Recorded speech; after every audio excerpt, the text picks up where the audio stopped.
कपिल जी के साथ constant touch में थे एंड लीगल गाइडेंस हम लोगों ने मांगा था। जब 25 तारीख को हम लोगों ने कॉल ऑफ किया ये प्रोटेस्ट, हमारी आशंका थी कि शायद फ्यूचर में जब थोड़ा सा मोमेंटम कम हो जाए या थोड़ा ये प्रोटेस्ट का जो माहौल है वो थोड़ा गिर जाए, उसके बाद शायद ये सरकार इंडिविजुअल लेवल पे लोगों को टारगेट करना शुरू करे। एंड ये बहुत क्रेडिबल एप्रीहेंशन है, क्योंकि आपने देखा होगा दूसरे प्रोटेस्ट में भी सेम प्लेबुक यूज़ किया गया है। दूसरे जो पहले अच्छे प्रोटेस्ट रहे हैं, बड़े प्रोटेस्ट रहे, उसमें ऐसे ही लोगों को इंडिविजुअली टारगेट करके फंसाया गया झूठे मुकदमों में। पेपर लीक आंदोलन को लेकर सरकार और छात्रों के बीच हुए समझौते के बावजूद विवाद खत्म होता नहीं दिख रहा। अब आंदोलन से जुड़े नेताओं ने सरकार पर समझौते का उल्लंघन करने का आरोप लगाया है और इसके साथ ही आगे की रणनीति का भी ऐलान कर दिया है। सबसे पहले आंदोलन से जुड़े प्रमुख चेहरे आशुतोष रंका ने सोशल मीडिया प्लेटफॉर्म एक्स पर एक लंबा पोस्ट करते हुए दावा किया कि सरकार ने प्रदर्शनकारियों के खिलाफ पुलिस कार्रवाई नहीं करने का वादा किया था, लेकिन इसके बावजूद बिहार और पश्चिम बंगाल में बड़ी संख्या में छात्रों को गिरफ्तार किया गया। उनका यह भी आरोप है कि दिल्ली समेत कई राज्यों में छात्रों और आंदोलन का समर्थन कर रहे वॉलंटियर्स को निगरानी में रखा जा रहा है और उन्हें परेशान किया जा रहा है। आशुतोष रंका ने सरकार से मांग की कि अब प्रदर्शनकारियों के खिलाफ दर्ज सभी एफआईआर तुरंत वापस ली जाएं, गिरफ्तार छात्रों को रिहा किया जाए और भविष्य में कोई भी नया मुकदमा दर्ज न किया जाए। उन्होंने यह भी कहा कि कानूनी मामलों को लेकर जो लिखित समझौता हुआ उसकी प्रति आंदोलनकारियों को उपलब्ध कराई जाए और सरकार यह भी बताए कि उस समझौते को लागू करने की समय सीमा क्या होगी। रंका ने चेतावनी दी कि अगर इन मांगों पर कार्रवाई नहीं हुई तो आंदोलनकारी फिर से धरने पर बैठने को मजबूर होंगे। इसी बीच आंदोलन से जुड़े सीजेपी के प्रवक्ता सौरभ ने प्रेस कॉन्फ्रेंस कर कई अहम घोषणाएं भी की। सौरभ ने कहा कि आंदोलन के दौरान जिन छात्रों या प्रदर्शनकारियों को गिरफ्तार किया गया है या जिन पर कानूनी कार्रवाई हुई है, उनके लिए आंदोलन की ओर से पूरी कानूनी सहायता उपलब्ध कराई जाएगी। उन्होंने कहा कि किसी भी प्रदर्शनकारी को अकेला नहीं छोड़ा जाएगा और जरूरत पड़ने पर वकीलों की टीम उनकी मदद करेगी।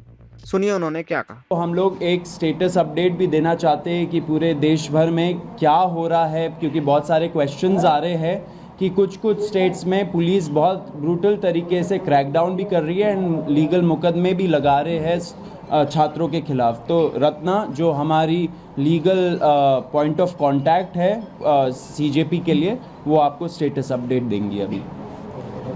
डे 25 जुलाई से हम सारे जो भी हैं, जितने भी कॉकरोच जनता पार्टी में लोग हैं, हम लॉयर से इन दिल्ली टच में रहे हैं ताकि जिनके भी डिटेंशन हो रहे हैं उनको बाहर निकाला जा सके। लेकिन बहुत सारी रिपोर्ट्स आ रही थी आसाम से। आसाम में मैंने जहाँ लॉयर से बात करी, पता चला है कि कुछ 7-8 एफआईआर्स हैं जिसके अगेंस्ट लॉयर्स जो हैं मदद कर रहे हैं। एक लॉयर को भी अरेस्ट करा गया है जिसको जुडिशियल कस्टडी में भेजा गया है।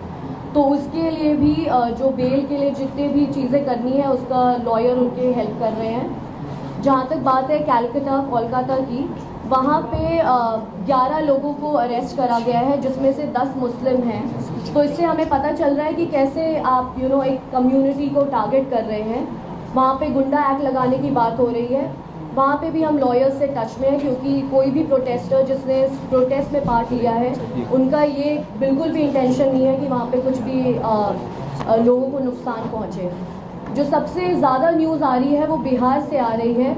एंड बिहार में जैसे अभी सर ने भी बताया कि हमें एक लीगल टीम की बहुत ज़रूरत है, क्योंकि एक इंसान के लिए 2-3 लॉयर्स आ जा रहे हैं, तो उनके बीच में भी कोऑर्डिनेशन नहीं हो पा रहा है। तो बिहार में भी जितनी रिपोर्ट्स हमें मिल पा रही है, 3 जगह है, सिवान, पटना और एक और जगह है जिसका नाम है